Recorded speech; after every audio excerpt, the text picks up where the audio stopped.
After having disappointing seasons in 2018, Utica and Bloomfield Hills both have a lot to prove in 2019, and it all started with this game. Here is your Week 1 matchup.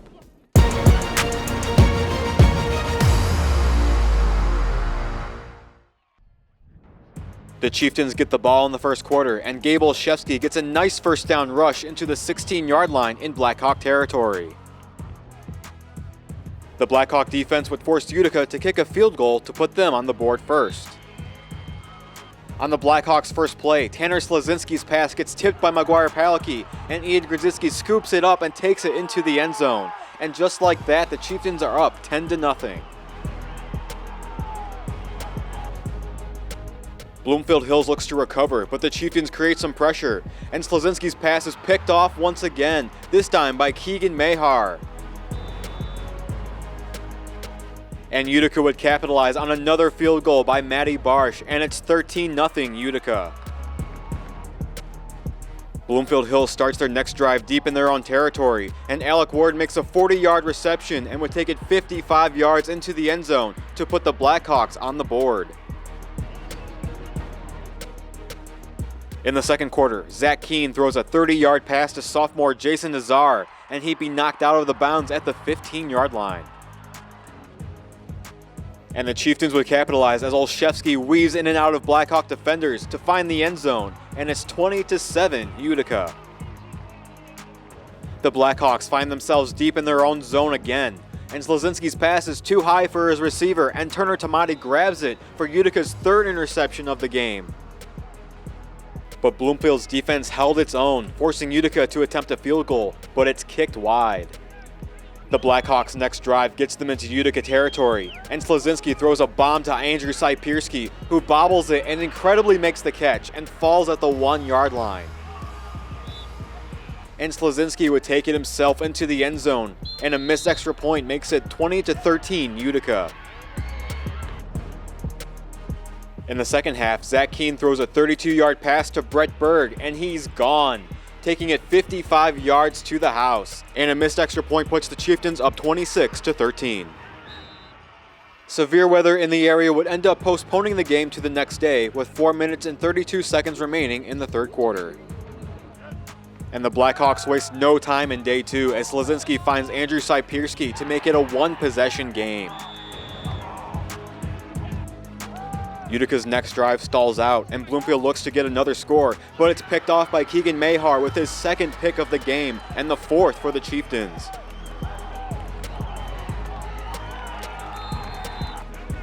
On to the fourth quarter, and Zach Keene throws a great pass with an even better catch by Jason Nazar. And they would complete a 2-point conversion to make it a 2-score lead with 7 minutes remaining in the game. But the Blackhawks would not go down without a fight, as Slazinski finds a wide-open Alec Ward, and it's a 1-score game yet again. With under 5 minutes to go, Keene's pass is deflected out of the hands of Jason Nazar, and Saipierski takes it in for a pick 6 to tie the game. The Chieftains now on their heels on third down, but Keene finds Brett Berg to get them into Bloomfield Hills territory. The offense couldn't muster up anything against the Blackhawks defense, and it was all up to Matty Barsh to give them the lead. And she did just that from 32 yards out. She would go 3 of 4 in this game. Last chance for the Blackhawks with time winding down. But the birthday boy, Diego Gomez, gets the team's 5th pick of the game, sealing the victory for the Chieftains. The final score would be Utica 37, Bloomfield Hills 34. Hey mama, 3 flare 6, 1, 2, 3, 4, 5, 6. Woo! The 1-0 Utica Chieftains go on the road to play the 0-1 Grosse Pointe North Norsemen. This is your Week 2 matchup.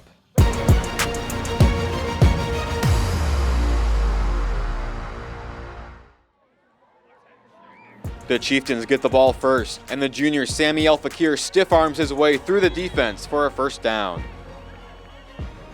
But they find themselves on third down, and the Norseman defense denies El Fakir to create fourth down.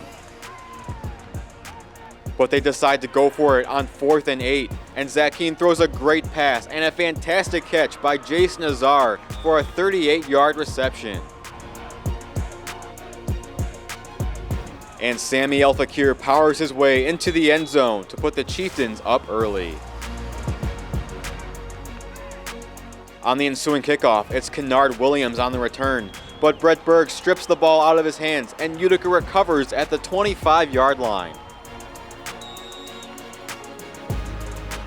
Zach Keen looks to pass with plenty of time, and he connects with Jason Azar again to put them back in the red zone. The junior class for the Chieftains continues to shine in this game as Zach Jacobs takes it in himself to give them a 2-score lead. Utica would get a safety on GPN's first drive and they're back on offense, but El-Fakir fumbles it and it's recovered by the Norsemen at the 35-yard line. The Norsemen look to get something going as Brendan Swiklinski looks to connect with Isaiah Williams, but it's deflected out of his hands and Santino Donato catches it out of midair and the Chieftains take back possession. With the first quarter winding down, Keen throws a bomb to Zach Jacobs and he would be taken out at the 15-yard line. But Grosse Pointe North had other plans and it would force them to settle for a field goal.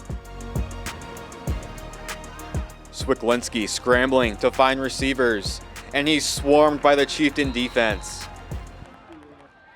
Grosse Pointe North sends a message with a sack to Zach Keen, but the Chieftains respond with 2 sacks of their own, and Utica led the Norsemen 19-0 at halftime. In the second half, the Chieftain defense comes up big once again with a sack by Maguire Palicki.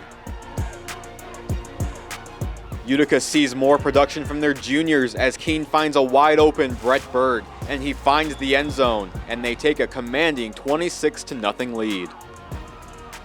But on GPN's next drive, Swiklinski lobs a 35-yard pass to Donnell Washington to put the Norsemen on the board.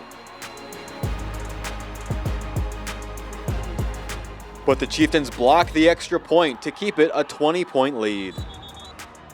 On Utica's next drive, Gabe Olszewski charges his way through for 30 yards, and they would gain another 10 yards with the penalty. And that sets up another touchdown pass to Brett Berg for his second of the night, followed by a 2-point conversion by Kurt Kessin. Kashawn Cooper looks to spark the Norsemen offense with this first down reception. But once again, the Chieftain defense comes up big as Swiklinski is sacked by 3 Utica defenders, their 5th sack of the night. In the fourth quarter, the Chieftains find themselves on 3rd down, but Gabe Olszewski fights his way through for a first down to the 27-yard line in Norseman territory.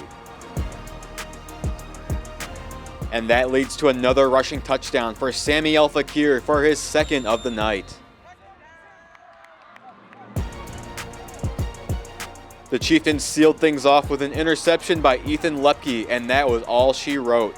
Utica dominates Grosse Pointe North on their home field and go 2-0. The final score, Utica 41, Grosse Pointe North 6. The Chieftains looked to remain undefeated while the Falcons were vying to win their first game of the season. These two bitter rivals face off in Week 3.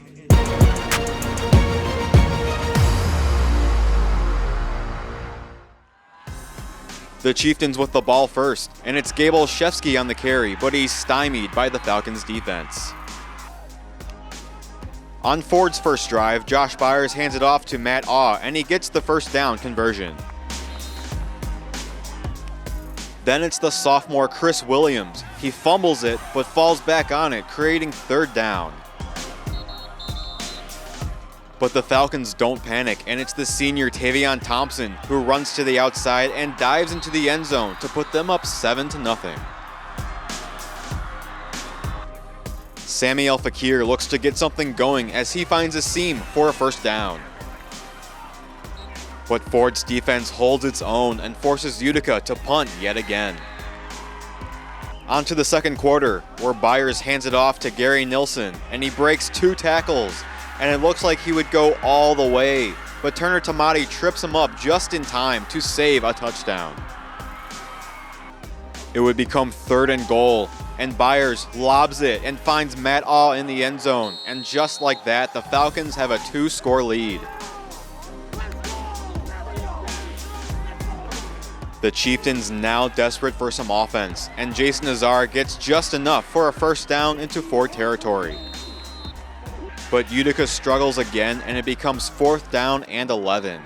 But they boldly decide to go for it. Zach Keene looking to find an open receiver. And it's a perfect 45-yard pass to Brett Berg in the end zone.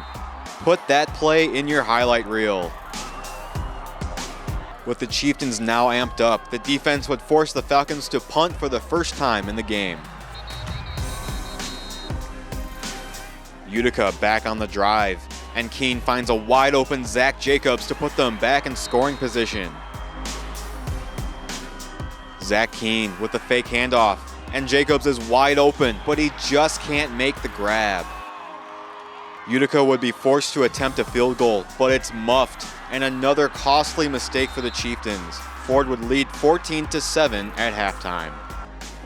On to the third quarter. Tavion Thompson finds a seam, and James Valenzuela pops the ball out of his hands, but Gary Nilsson of the Falcons recovers it just in time. Ford continues to run the ball hard, this time with Joey Sorgi with the first down. But Utica's defense forces them to attempt a long field goal, and it's kicked just wide, and it remains a 1-score game. First play of the next drive for Utica, and Keene is brought down by Ford's defense, but it's fumbled, and the Falcons jump on it and take excellent field position. And Ford takes full advantage as Thompson exposes the outside of the Chieftain defense and takes it in 17 yards for his second touchdown of the night. Into the fourth quarter, and the Falcons threatening to score again, but Gabe Olszewski and Kurt Kesson weren't letting that happen. That would force another field goal attempt, and it's blocked by Santino Donato. He has been fantastic in special teams. Utica back on the drive, and Sammy El-Fakir sparks the offense with this first down rush. But they're back on 3rd down, and Keene finds an open Brett Berg, but he can't make the grab, and it's now 4th down. And the Chieftains have no choice but to go for it, and Keene tries to recreate his magic from the first half. But Gary Nilsson blocks it away from Jason Azar. The Falcons would seal things off with a touchdown pass to Xavier Ignis, and they win their first game of the season. 28-7 would be the final. The Utica Chieftains have a fight with the Devil as they battle the Blue Devils of Grosse Pointe South. This is your Week 4 matchup.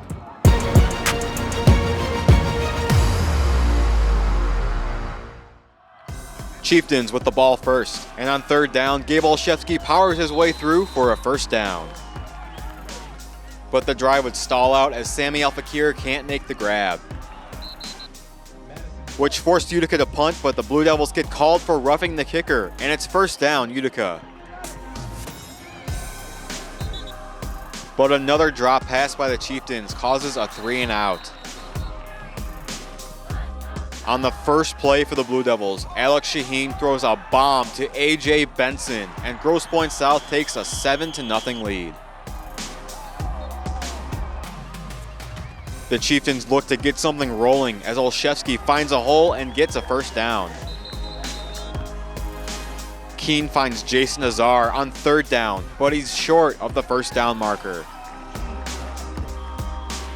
Grosse Pointe South back at it, and Shaheen throws a nice sidearm pass to Kevin McCarron.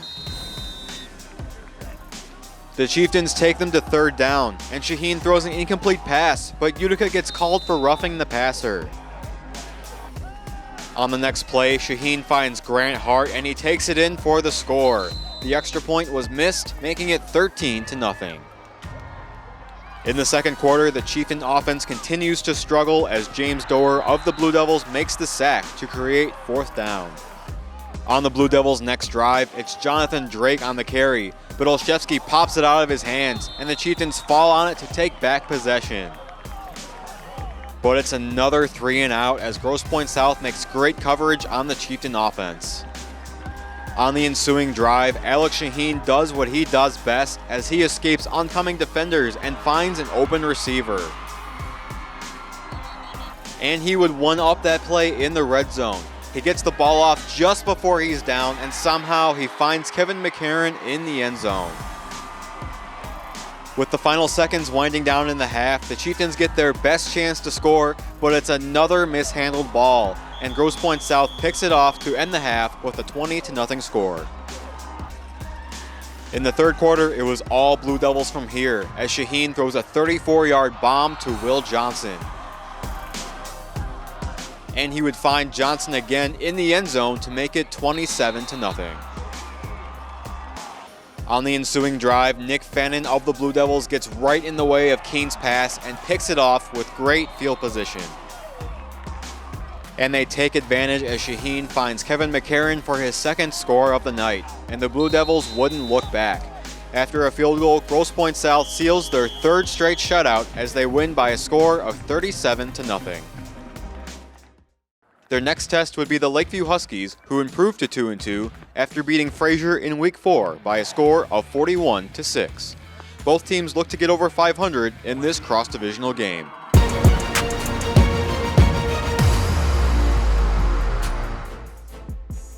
On the very first play, Andrew Messina of the Huskies comes out of nowhere and intercepts Keene's pass, and it's Lakeview's ball.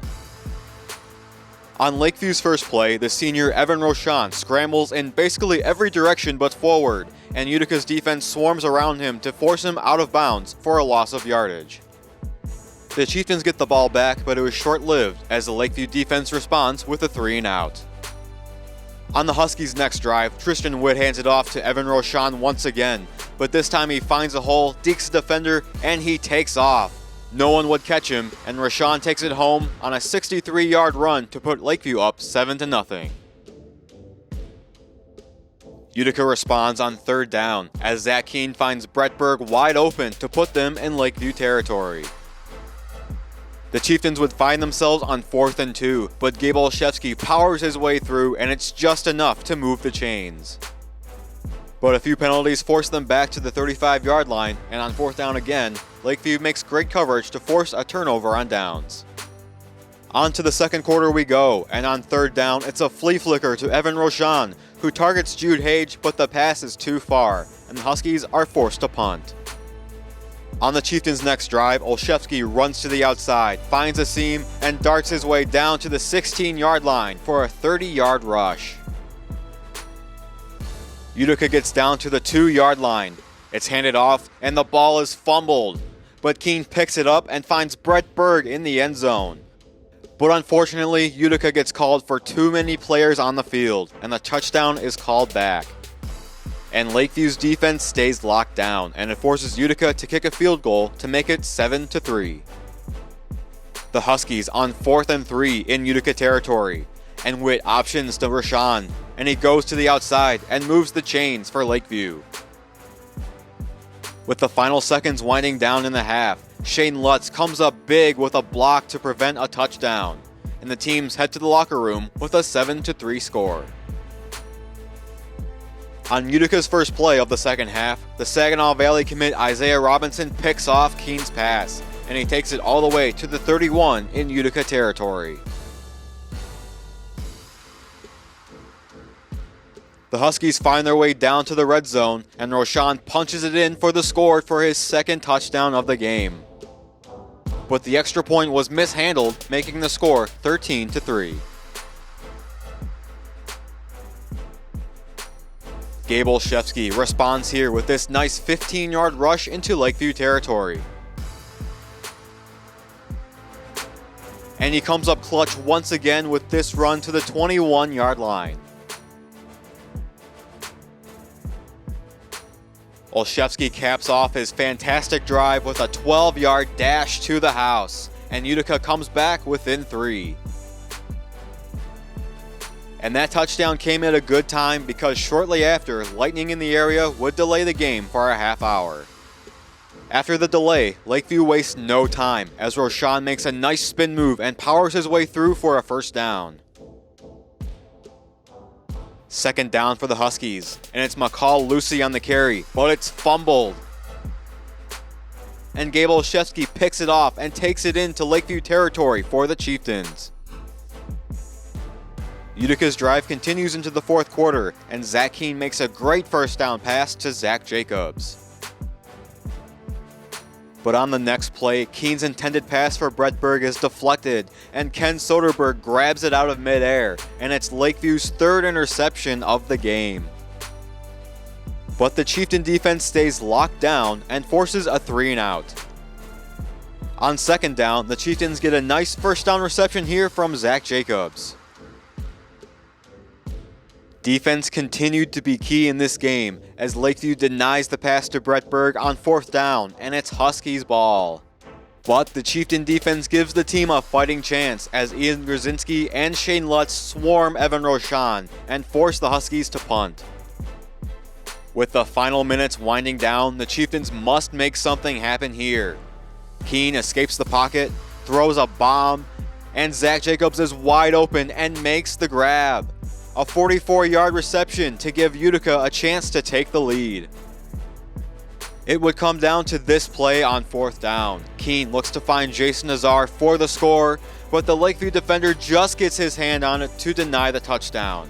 A valiant effort at the end wasn't enough for Utica in this one, but how about that sportsmanship from Lakeview? The Huskies take this one in a great defensive battle with a final score of 13-10. In a rivalry that dates back to 1968, the Utica Chieftains and the Stevenson Titans stand in each other's way in 2019 to get themselves back in the playoff hunt. This is your Week 6 matchup.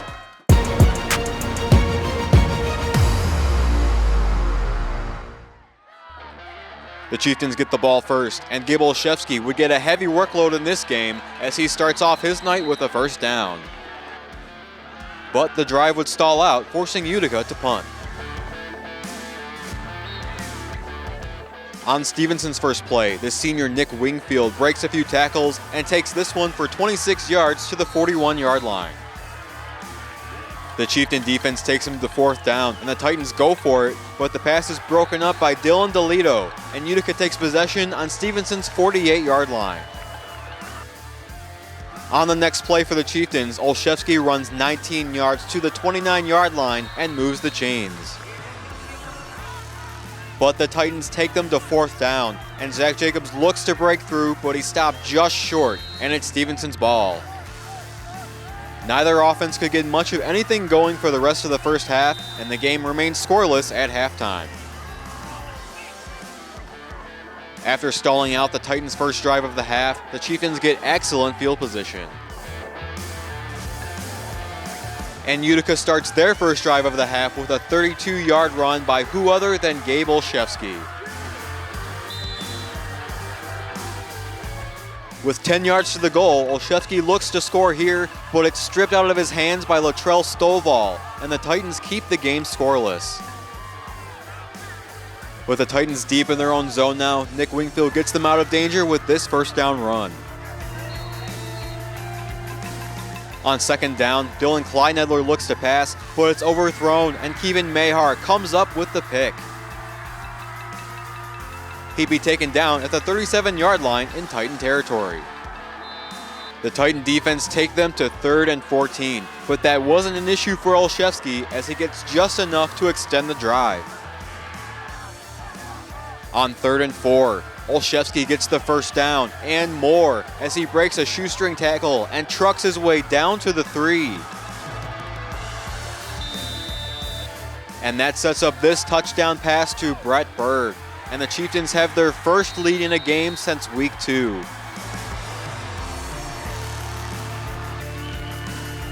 But it was short-lived on the next play as Tony Shoemate breaks 2 tackles and he darts down the sideline for 55 yards and the score. And just like that, the game is tied once again. On to the fourth quarter, and on 3rd down, Zach Keene finds Jason Nazar for a 25-yard reception to move the chains. But the Titan defense wouldn't falter after that, and the drive stalls out. And that would continue on to the next few drives as both defenses stay locked down. Stevenson would get 2 nice chances to score here, but Brett Berg blocks both, yes, both passes to save a touchdown. The Titans were then forced to attempt a field goal here, but it looks like a Chieftain defender just gets their hand on it and the ball goes wide, keeping the game tied at 7 apiece. With under 4 minutes to go, Zach Jacobs makes this 9-yard reception and gets the ball into Titan territory. But the Titan defense just won't give Utica any room as Giovanni Alhadi comes up with the sack. With a minute and a half left to play, Jordan Ramsey comes through with a 23-yard reception and he's taken down at midfield. And the Titans are starting to click now as Tony Shumate breaks tackles and eyes the end zone, but Shane Lutz trips him up just in time. But Stevenson gets in scoring position with under a minute to play. 7 yards to go for the Titans, and it's a trick play, and it pays off as Klein Nedler comes up with the score, and they take the lead with 25 seconds left. And the Chieftains block the extra point to make it 13-7. But Utica couldn't make any miracles happen tonight, and the Titans steal this one in a great defensive battle as they go 3-3 on the season, while the Chieftains go 2-4. The Chieftains look to play spoiler at Warren Mott in this Mac White showdown. Here is your Week 7 matchup.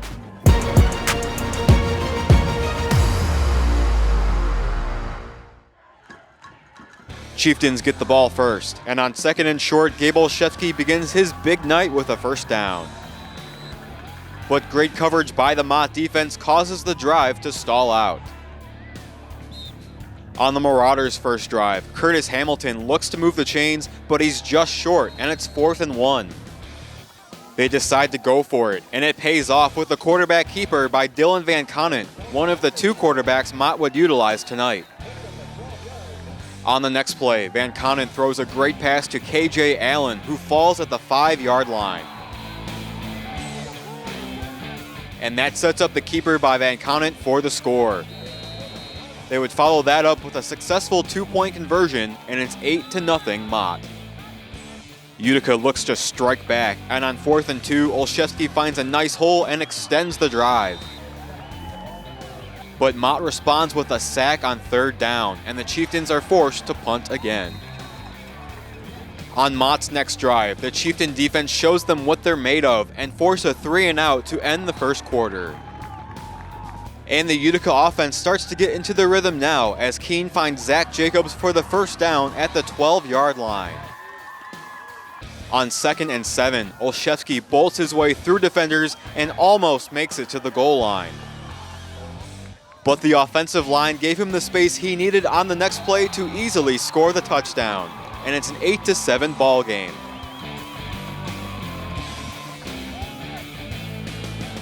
The Marauders show off their depth with some nice running by Curtis Hamilton and Dorian Cheney. And then it's Dennis Mayfield dodging defenders and he finds the end zone. Mott extends their lead 15-7. The Chieftains find themselves on a few key plays on their next drive, but more fantastic running by Olszewski keeps the drive going.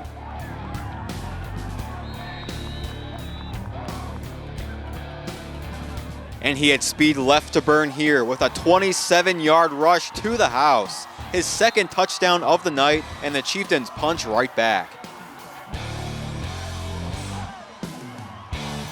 With the rain beginning to fall, Van Conant throws a bomb intended for Jaron Hayes, but Ethan Lepke makes great coverage to deny the pass. But then it's Dennis Mayfield who breaks a few tackles and darts down the sideline for a 20-yard touchdown and his 2nd of the night. And the first half would end with the Marauders up 22-14. Mott takes possession to start the second half, but more great coverage from the Chieftains secondary unit ends their drive. Another great run by Olszewski here takes Utica to the 47-yard line in Mott territory. They would be taken back to a holding penalty, but it wouldn't matter as Keene finds Jason Azar, who breaks a tackle and takes it all the way to the 7 for a 53-yard reception. And it looked like Olszewski would get his 3rd touchdown here, but another holding penalty on the Chieftains takes them back. On 3rd and goal, Keene targets Jacobs, it's deflected, and somehow Garrison Nix comes up with the catch in the end zone. Take another look here. Did the ball hit the ground? You be the judge. Either way, the Chieftains fight right back, and it's 22-21. And tensions begin to mount as both defenses stay locked down for the rest of the 3rd quarter. But Mott starts off the 4th quarter by forcing the first turnover of the game, and it's Jaron Hayes with the pick. And they make their way down to the red zone where junior quarterback James Cheney keeps it himself and takes it home, and Mott extends their lead. And that turnover seemed to turn this game on its head as the Chieftains just didn't have enough left in the tank. Mott would score twice more in the 4th for a final score of 42-21.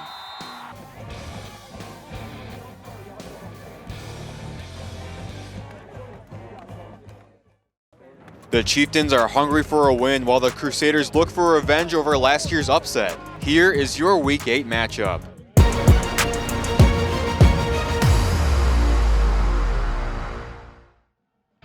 On the opening kickoff, Matty Barch's kick finds a wide open spot, and Jason Azar beats the LCN returner, and the Chieftains take possession at the 29 in Crusaders territory. What a way to start the game.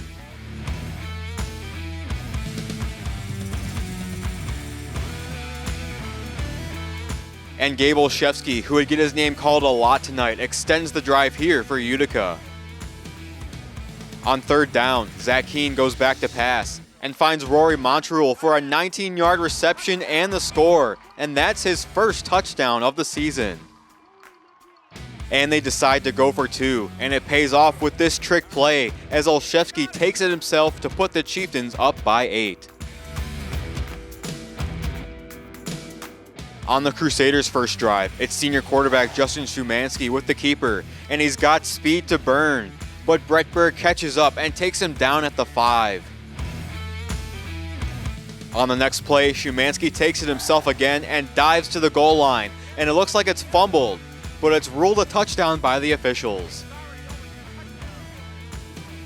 Slowing it down here, it looks like the ball might have fallen out before it crossed the goal line, but the Crusaders get the benefit of the call, and it's 8-7 Utica.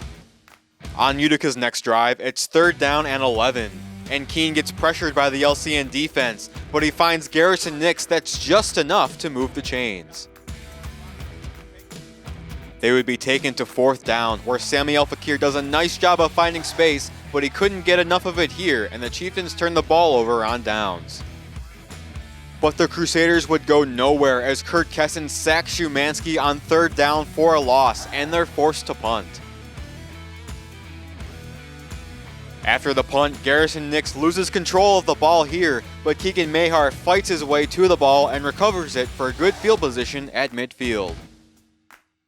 And that recovery proved to be key as Keene hands it to Olszewski, finds a hole, and he is gone. He would take it 51 yards for the score, and Utica extends their lead 15-7.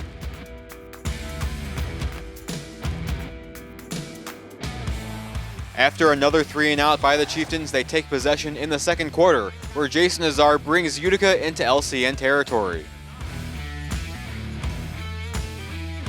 And on the next play, it's Olszewski again who just cannot be stopped. He takes it for 37 yards for his 2nd touchdown of the game to give the Chieftains a 22-7 lead. The Crusaders look to find an answer here as Schumanski finds a wide open Jeremiah Williams Stewart, and he finds extra yardage before being tackled at the 22-yard line. A couple of plays later, Schumanski keeps it, and James Valenzuela fights off the stiff arm and makes a great tackle. But the Crusaders keep pushing here with a 1st down reception by Xavion Smith.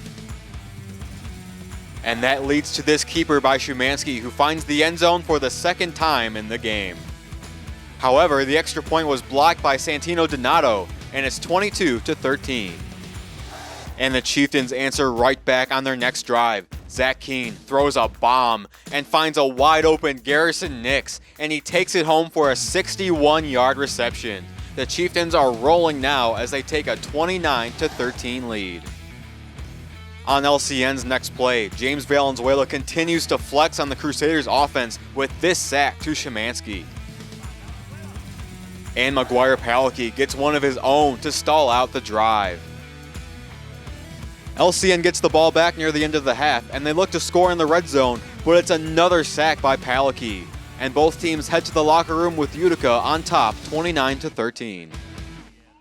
The Chieftains open up the second half here, and on third down, Keene is pressured by the Crusaders, but he throws it to Jason Azar, and he makes a fantastic catch. Take a look at it again here. That's an NFL-style catch by a high school sophomore, folks. Later on in the drive, some penalties would cost the Chieftains some yardage, and it would stall out. LCN looks to get something going here on third down, and Szymanski finds Anthony Petrucci, and he races down the sideline, where Garrison Nix trips him up at the 1. Can't get much closer than that. And the Crusaders look like they would score here, but a holding penalty would force them back. On second down, Szymanski keeps it, but guess who? It's Valenzuela who almost strips the ball out, but it's another sack for the senior D lineman. The Crusaders are taken to fourth down, and Szymanski finds Petrucci near the goal line, but great coverage by Brett Berg makes it an incomplete pass. And the Chieftains' red zone defense comes up big as no points are given up here. Utica closes out the third quarter with two nice receptions by Montreal and Berg to get them in scoring position. That will lead us to the fourth, where Matty Barsh kicks a 27-yard field goal to give the Chieftains a 19-point lead. More fantastic defense here by McGuire-Palicki and Ian Grodzinski as they stall out LCN's next drive. The Crusaders get the ball back after a 3-and-out of their own, and they get down to the red zone with this pass to Xavion Smith, which sets up a 15-yard touchdown pass to Anthony Petrucci. That would be followed by a 2-point conversion by Szymanski to cut the Chieftains' lead to 11. But it would not be enough as the Chieftains hang on to win by a score of 32-21, snapping their 5-game losing streak. A huge win for a Chieftain squad that's endured some tough losses this year, and it meant a lot to the seniors who played their last game at Swinehart Field.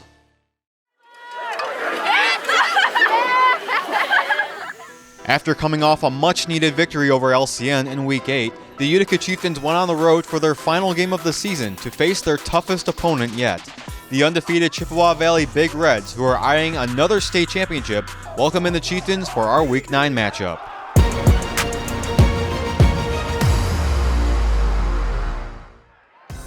On Utica's first drive, Keene looks to his right and targets Jason Azar, but it pops out of his hands and Miles Harris takes it himself for an interception. But Garrison Nix says, "That's cool, but watch this," as he intercepts Josh Kolka's pass and takes it 79 yards to the house for a pick six. The 2-point attempt was no good, but the Chieftains create some early momentum. The Big Reds look to get some momentum of their own as sophomore running back Cephas Harris gets into the red zone. And they follow that up with a touchdown by Myron Harris. The extra point was good, and the Big Reds take a 7-6 lead. Third down and 1 for Utica on their next drive, and they elect to throw it where Garrison Nix makes a nice grab for a first down. He has really stepped up for the team these last few weeks. And the Chieftains don't waste this opportunity as Gabe Olszewski powers his way into the end zone in his last game in a Utica jersey. The extra point was no good, making it a 12-7 lead for the Chieftains at the end of the first quarter. To start the second quarter, Ian Grodzinski finds his way to Josh Kolka and gets the sack with the help of some teammates. The Chieftains start off their next drive deep in their own zone, and a nice reception by Olszewski gives them some breathing room, but it's 4th and 1. But Zach Keene keeps it himself here and gets just enough to move the chains. However, the drive would stall out, forcing Utica to punt. Chip Valley's next drive sees Colca handed off to Myron Harris, and he takes care of the rest by taking it 32 yards to the end zone, and the Big Reds take back their lead, making it 14-12. The Big Reds stymie the Chieftains' next drive, and they're back on offense here, and it looks like Garrison Nix picks off Colca's pass again. But no, the officials rule it an incomplete pass. It's hard to see from our view here, and the Big Reds dodge a bullet on this one. And they would take full advantage on their next play. Myron Harris runs to the outside and blows past every Utica defender before he dives at the pylon for his third touchdown of the game, and Chip Valley takes a 21-12 lead. And the Big Reds keep their momentum going on their next drive with a touchdown pass to their sophomore wideout Zach Ernat, giving them a 28-12 lead at halftime. The Chieftains kick off to start the second half, but it's mishandled, and Jason Nazar says, "I'll take that," and it's Utica's ball. Zach Keene eyes the end zone for a receiver, and he targets Rory Monterule, who almost makes the catch. But remember Jason Nazar's catch from last week? Well, he did it again, except this time he hauls it in for 6 points. The Chieftains go for 2 again, and Olszewski just breaks the plane of the goal line, and Utica comes back within 8 points of the MAC Red champs. On the ensuing kickoff, Matty Barch's kick makes a nice bounce, and the Chieftains have a chance to recover, but Chip Valley wouldn't make the same mistake twice as they get to the ball first. But the Chieftain defense keeps the Big Reds out of their territory and force them to punt. And Utica starts off a nice drive here with a pass to Azar, who's having himself a nice game and gets a first down reception. Zach Keene does a great job of escaping the pocket here and throws a perfect pass to Brett Berg for another first down. And he keeps making the most out of each play by breaking a tackle, spins out of another one, and gains some yardage, but it's fourth down. Was that a problem for Zach? Not in the slightest. He would find a wide open Garrison Nix to keep the drive alive. It would come down to fourth down again, where Keene targets Zach Jacobs, but it's deflected, and Devarius McGraw catches it out of midair for the pick, ending Utica's big drive. And the explosiveness of Myron Harris comes through once again as he takes off for 78 yards. But the Chieftains catch a break as the Big Reds get called for a hold, negating the touchdown.